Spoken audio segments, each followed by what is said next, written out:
మీ మోకాల నొప్పులకు ఎటువంటి సర్జరీ లేకుండా ఎపియాన్ పెయిన్ క్లినిక్ అందిస్తున్న అత్యాధునిక చికిత్స.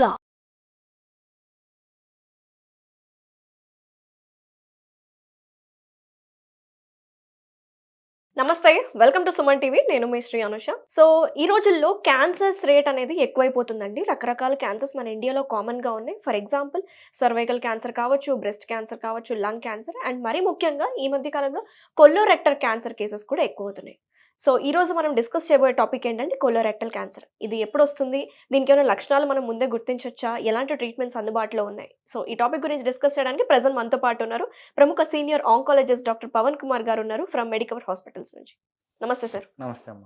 సార్, కొలోరెక్టల్ క్యాన్సర్స్ అంటే ఏంటి? పెద్ద పేగుకు వచ్చే క్యాన్సర్స్ని కోలోరెక్టల్ క్యాన్సర్స్ అంటాం. ఇప్పుడు మనకి మొత్తం జిఐ ట్రాక్ట్లో చిన్న పేగు ఉంటుంది, పెద్ద పేగు ఉంటుంది. సో ఆ పెద్ద పేగులో ఒక 4-5 భాగాలు ఉంటాయి. అందులో చివరి భాగాన్ని రెక్టమ్ అంటాం. లాస్ట్ 15 సెంటీమీటర్లు ఉన్నాయి. సో వాటికి వచ్చే క్యాన్సర్స్ని మనం కోలోరెక్టల్ క్యాన్సర్స్ అంటాం. So colon cancer and rectal cancer ఈ రెండు అన్నదమ్ముల్లా పక్కపక్కన ఉంటాయి. సో వాటి రెండింటికి వచ్చే క్యాన్సర్ని దే బిహేవ్ సిమిలర్లీ కాబట్టి కోలోరెక్టల్ క్యాన్సర్స్ అంటాం. ఓకే. సో ప్రతి క్యాన్సర్కి తగిన స్టేజ్లో మనం గుర్తిస్తే దాని లక్షణాలు కూడా మనకు కనిపిస్తాయి, అలాగే ట్రీట్మెంట్ కూడా ఈజీ అవుతుందని చెప్తూ ఉంటారు.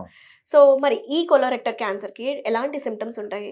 జనరల్గా కోలోరెక్టల్ క్యాన్సర్స్కి అసలు రావడానికి గల కారణం ఏంటి అన్నది తెలుసుకుంటే దానికి ఏజ్ గ్రేటర్ దాన్ 50 years ఉండడము, ఫ్యామిలీ హిస్టరీ ఆఫ్ క్యాన్సర్ ఉండడము, లేకపోతే ఆల్రెడీ వాళ్ళ ఫ్యామిలీస్లో ఏదైనా రన్ అవుతూ ఉండడము, ఈ పెద్ద పేగుకి సంబంధించిన ప్రాబ్లమ్స్, లేకపోతే ఇన్ఫ్లమేటరీ బవల్ డిజీజ్ అంటాం, అంటే అల్సరేటివ్ కొలైటిస్, క్రాన్స్ డిజీజ్, ఈ దీర్ఘకాలికంగా ఉండే ఇన్ఫెక్షన్స్ ఉండడము, లేదు ఇవేవీ లేవు అంటే స్పొరాడిక్ అంటాం, అలా వచ్చే అవకాశాలు ఉంటాయి. కానీ మోస్ట్ కామన్గా ఈ రిస్క్ ఫ్యాక్టర్స్ ఉంటాయి.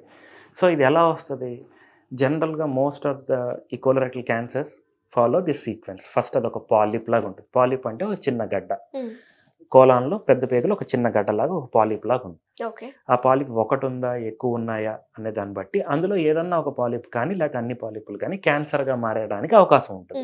సో ఈ 50 ఏళ్ళు పైబడిన వాళ్ళకి ఇది వచ్చే అవకాశం ఉంటుంది. అండ్ ఈ పాలిప్స్ అనేవి డైట్ వల్ల కానీ లేకపోతే ఇతర కారణాల వల్ల కూడా వచ్చే అవకాశం ఉంది. కాబట్టి జనరల్గా స్క్రీనింగ్ కొలనోస్కోపీ అంటాం. అంటే ఏంటి, నాకు ఏం ప్రాబ్లమ్స్ లేవు, కాకపోతే నా వయసు 50 సంవత్సరాలు దాటింది కాబట్టి నేను ఒకసారి కొలనోస్కోపీ చేయించుకుంటా. జస్ట్ లైక్ నార్మల్ ఎగ్జామ్ టైంలో స్క్రీనింగ్. అలా కొలనోస్కోపీ చేయించుకునేటప్పుడు ఈ కొలనోస్కోపీలో అప్పుడు ఈ పాలిప్స్ ఉన్నాయా లేదా అనేది ఐడెంటిఫై అవుతుంది. ఒకవేళ పాలిప్స్ ఉంటే సింపుల్గా పాలిపెక్టమీ అని చేస్తారు. దాంతో తీసేస్తాం. సో ఆ పాలిప్లో తీసేసినప్పుడు అవి టెస్ట్కి వెళ్తాయి కాబట్టి దాంట్లో ఏమన్నా క్యాన్సర్ ఉన్నా కూడా పోతుంది ఎర్లీగానే. లేదు ఒకవేళ రిస్క్ ఫ్యాక్టర్స్ ఏమన్నా ఉన్నా కూడా అలా తెలుస్తుంది. మరి ప్రతి సంవత్సరం చేయించుకోవాలా కొలనోస్కోపీ అంటే కష్టము, ఖర్చు అని రెండు అనుకుంటాం. జనరల్గా ఈ కొలనోస్కోపీ మనం అడ్వైజ్ చేసేది 1 in 10 years అంతా బాగుంటాయి. 10 ఏళ్ళకి ఒకసారి జస్ట్ రెగ్యులర్ చెకప్ లాగే 50 వయసు పైపడ్డవారు ఒకసారి ఆడామగా తేడా లేకుండా ఈ కొలనోస్కోపీ చేయించుకుంటే అది ఐడెంటిఫై అయ్యే అవకాశం ఉంటుంది. 2 వీటిలో ఇంకా ప్రధాన రిస్క్ ఫ్యాక్టర్స్ ఏంటి? Smoking, alcohol. సో ఈ 2 ఆహారపు అలవాట్లతో పాటు ఈ అలవాట్లు కూడా ఉంటే దాన్ని తగ్గించుకోవడం వల్ల ఆ రిస్క్ అనేది తగ్గించుకునేదానికి చాలా బెటర్గా ఛాన్సెస్ ఉంటాయి. ఇప్పుడు గట్ హెల్త్ అంటున్నాం, చాలా వరకు మాట్లాడుతున్నారు. సో దాంట్లో దాన్ని డ్యామేజ్ చేసేది స్ట్రైట్గా ఆల్కహాల్ అండ్ స్మోకింగ్. సో వాటిని తగ్గించుకుంటే ఈ రిస్క్ కూడా తగ్గడానికి అవకాశం ఉంటుంది. And ulcerative colitis, Crohn's disease ఉంటే వాటి ట్రీట్మెంట్ తోటి దీన్ని తగ్గించుకోవడానికి బెటర్గా ఛాన్సెస్ ఉంటాయి. సో లక్షణాలు ఎలా ఉంటాయి వీటికి? ఈ కోలోరెక్టల్ క్యాన్సర్స్లో జనరల్గా ప్రెజెంట్ అయ్యేది ఆల్టర్డ్ బవల్ హ్యాబిట్స్ అంటాం. ఆల్టర్డ్ బవల్ హ్యాబిట్స్ అంటే ఏంటి? కొన్ని రోజులేమో మోషన్స్ అవ్వాల్సిన దానికన్నా ఎక్కువ అవ్వడం, తర్వాత కొన్ని రోజులేమో అసలు అవ్వకుండా ఉండడం, కొన్ని రోజులేమో మామూలుగా ఉండడం, ఇట్లా కన్ఫ్యూజ్ చేసే సైకిల్స్ ఏవైతే ఉంటాయో దాన్ని ఆల్టర్డ్ బవల్ హ్యాబిట్స్ అంటాం. లేదా నెక్స్ట్ మోషన్లో బ్లడ్ రావడం. రెక్టల్ క్యాన్సర్స్లో మోస్ట్ కామన్గా చూసేది ఏంటంటే బ్లీడింగ్ పర్ రెక్టమ్. అంటే మోషన్ చాలా మంది పైల్స్ అనుకుంటారు.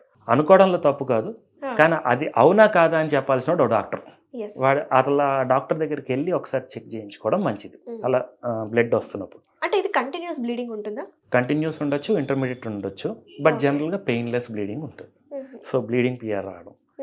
థర్డ్ది అప్పుడప్పుడు కడుపు నొప్పి రావడం, లేదా severe weakness, unintended weight loss. అంటే నేను వెయిట్ తగ్గాలనుకోవట్లేదు, నేను మామూలుగానే తింటున్నాను, అయినా తెలియకుండా ఎందుకో వెయిట్ తగ్గుతున్నాను. అలా వెయిట్ లాస్ అవుతుందా? లేకపోతే నాకు ఏమన్నా ఆకలి, రెగ్యులర్గా బాగానే తినేవాడిని కానీ ఈ మధ్య ఎందుకో నాకు వంట పట్టట్లేదు, ఇట్లా ఏమన్నా కంప్లైంట్స్ ఉంటే అట్లాంటి ఇవన్నీ ఆ సిమ్టమాటాలజీలోకి వస్తాయి. అండ్ అదే ఈ పెద్ద పేగులోనే కుడివైపు రైట్ కోలాన్ అంటాం, ఎడం వైపు లెఫ్ట్ కోలాన్ అంటాం. ఈ కుడివైపు వచ్చే క్యాన్సర్స్లో ఒక పెక్యులర్ థింగ్ ఏంటంటే ఇది జనరల్గా ప్రెజెంట్ అయ్యేది రక్తహీనత లోపం వల్ల. అంటే వాళ్ళకి ఎందువల్ల వచ్చింది, ఎందువల్ల కనుక్కోగలిగామంటే వీళ్ళకి చూస్తే ఎనీమియా అని ఉంటుంది. దీంట్లో ఏంటంటే చిన్న చిన్నగా కంటికి కనబడకుండా రక్తస్రావం అవుతూ ఉంటుంది. అది బ్లడ్లోకి వెళ్తూ ఉంటుంది. ఐ మీన్ మోషన్ నుంచి బ్లడ్ బయటికి వెళ్ళిపోతూ ఉంటుంది. అది కనబడదు కాబట్టి వీళ్ళకి హీమోగ్లోబిన్ తగ్గుతూ ఉంటుంది. ఈ 50 ఏళ్ల పైబడింది ఎందుకు హీమోగ్లోబిన్ తగ్గిందా అని మేము టెస్టులు చేస్తే దాంట్లో ఐడెంటిఫై చేసేది ఇక్కడ ఒక పెద్ద గడ్డ ఉంది, రైట్ సైడ్ కోలాన్. రెగ్యులర్ చెకప్లో ఇట్లాంటివి బయటపడతాయి. సో కానీ మోస్ట్ కామన్ సిమ్టమ్స్ అయితే బ్లడ్ రావడం, కడుపు నొప్పి ఉండడము, altered bowel habits which should not be neglected. So ఇలాంటి ప్రాబ్లమ్స్ ఉన్నప్పుడు మనం నెగ్లెక్ట్ చేయకూడదు. అది పైల్సా లేకపోతే నార్మల్ హిమోగ్లోబిన్ తగ్గుతుందా అని అనుకోకుండా ఒక డాక్టర్ని సంప్రదిస్తే వాళ్ళు క్లియర్ ఐడెంటిఫికేషన్, డయాగ్నోసిస్ ఏంటో తెలుపుతారు. సో కమింగ్ టు సార్, వీళ్ళకి ట్రీట్మెంట్ ఎలా ఉంటుంది? సో కోలోరెక్టల్ క్యాన్సర్ వచ్చింది, అది ఏ భాగంలో వచ్చింది, రైట్ సైడ్ కోలానా, లెఫ్ట్ కోలానా, లేకపోతే కింద రెక్టమా అని వచ్చిన దాని ప్రకారము దానికి predominantly surgery is the treatment of choice. అంటే కుదిరినంత వరకు నేను సర్జరీ చేసి దాన్ని తీసేస్తాను. సో ఆ సర్జరీ రైట్ సైడ్ కోలాన్ అయితే రైట్ కోలాన్, రైట్ హెమికోలెక్టమీ అంటాం. లెఫ్ట్ సైడ్ అయితే లెఫ్ట్ హెమికోలెక్టమీ అంటాం. కింద అయితే లో యాంటీరియర్ రిసెక్షన్, ఇట్లాంటివి తీసేసి ఎక్కడెక్కడ ఉంది. సో ఇక్కడ ఎఫెక్ట్ అయింది అన్నప్పుడు నేను ఇది తీసేసి దీని ముందున్న పేగుని వెనకాల ఉన్న పేగుని కలిపి జాయిన్ చేసేస్తాను. సో అది తీసేయడంతో ఇంపార్టెంట్ పాయింట్ ఏంటి, ఏ క్యాన్సర్కైనా ఆ క్యాన్సర్ గడ్డతో పాటు అక్కడ లింఫ్ నోట్స్ అని ఉంటాయి. ఆ లింఫ్ నోట్స్ కూడా తీయడం అనేది ఇంపార్టెంట్, ఆ గడ్డ మాత్రమే కాకుండా. సో మరి లింఫ్ నోట్స్ తీయడం వల్ల మనకి సైడ్ ఎఫెక్ట్స్ ఉంటాయా? జనరల్గా లింఫ్ నోట్స్ తీయడం వల్ల సైడ్ ఎఫెక్ట్స్ ఏమీ ఉండవు, అంటే ఈ ఏరియాలో ఉండవు. అండ్ ఎక్కడైతే మనం తీసేస్తామో మిగిలినవి తీయం కదా, అన్ని లింఫ్ నోట్స్ తీయం కదా. సో దే విల్ టేక్ ఆ సైడ్ ఎఫెక్ట్స్ని అవి కంట్రోల్ చేసుకుంటాయి. కానీ ఆ లింఫ్ నోట్స్ అనేవి ప్రాపర్గా క్లియరెన్స్ అనేవి చేయడం కోసమే మనం ఈ మినిమల్ యాక్సెస్ టెక్నిక్స్ అనేవి బెటర్గా వాడతాం. మినిమల్ యాక్సెస్ టెక్నిక్స్ అంటే ఏదో లాప్రోస్కోపీ కావచ్చు, లేకపోతే రోబోటిక్ సర్జరీ కావచ్చు. జనరల్గా మీరు చేసే ట్రీట్మెంట్ ప్రొసీజర్స్ ఏం వాడుతున్నారు? జనరల్గా మేము సర్జరీ చేస్తాం. ఆ సర్జరీ ఓపెన్ పద్ధతిలో చేయొచ్చు, లేకపోతే మినిమల్ యాక్సెస్ పద్ధతిలో చేయొచ్చు. మోస్ట్ ఆఫ్ ద పీపుల్కి ఎక్కడైతే అవకాశం ఉంటుందో వాళ్ళకి లాప్రోస్కోపీ కానీ రోబోటిక్ సర్జరీ పద్ధతుల ద్వారానే చేస్తున్నాం. సో ఇలా చేసినప్పుడు ఏమవుతుందంటే వాళ్ళకి ఈ కాట్ అనేది సైజ్ తగ్గిపోతుంది అండ్ కంప్లీట్గా క్లియరెన్స్. ఎందుకంటే నాకు ఓపెన్లో కనిపించిన దానికన్నా లాప్రోస్కోపీలో కానీ రోబోటిక్లో కానీ మ్యాగ్నిఫికేషన్ ఎక్కువగా ఉంటుంది. సో నాకు ప్రతి చిన్నది బెటర్గా కనిపిస్తుంది. సో ఈ లింఫ్ నోట్స్ అనేవి ఏవైతే ఆ పేగు ఉంటుందో ఆ పేగుకి సప్లై చేసే బ్లడ్ వెజల్స్ మీద కూర్చుని ఉంటాయి ఈ లింఫ్ నోట్స్. సో ఈ బ్లడ్ వెజల్ని డ్యామేజ్ చేయకుండా నేను ఆ లింఫ్ నోట్స్ని తీయడానికి నాకు బెటర్గా కనిపిస్తుంది. సో నేను కంప్లీట్గా క్లియర్ చేయగలుగుతాను without causing any further injury. And ఇంకా ఇంపార్టెంట్ ఏంటంటే ఈ లెఫ్ట్ సైడ్ చేసే కోలాన్, రెక్టమ్ సైడ్ చేసే కోలాన్లో ఏంటంటే ఇవి నరాలు దగ్గరగా ఉంటాయి. ఈ నరాలు మన బ్లాడర్ ఫంక్షన్కి, సెక్షువల్ ఫంక్షన్కి పనిచేస్తాయి. సో అవి నాకు బెటర్గా కనబడడం వల్ల నేను ఆ నరాలని డ్యామేజ్ కాకుండా ఆ క్యాన్సర్ని తీసేస్తాను. సో అలా తీసేసినప్పుడు ఏమవుతుంది, నేను క్యాన్సర్ తీసేసాను అండ్ ఈయనకి క్వాలిటీ ఆఫ్ లైఫ్ పెరిగింది, ఎందుకంటే దాని సైడ్ ఎఫెక్ట్స్ అన్ని బాగా తగ్గినాయి కాబట్టి. So he will be having this normal life with in. And post ఆపరేటివ్గా కూడా ఆయన బాగా ఇంప్రూవ్ అవ్వగలుగుతాడు, ఆయన కానీ అవి కానీ. And they can go back to their normal life and with in no time. So వీళ్ళ లైఫ్ స్టైల్ని ఎలా చేంజ్ చేసుకోవాలి? ఎందుకంటే క్యాన్సర్స్ అనగానే చాలా మంది భయపడిపోతూ ఉంటారు. So A type of cancer రాకుండా మన లైఫ్ స్టైల్ని చేంజ్ చేసుకొని మనం ముందు జాగ్రత్త పడాలంటే ఎలా? డిసిప్లిన్డ్గా ఉండడం.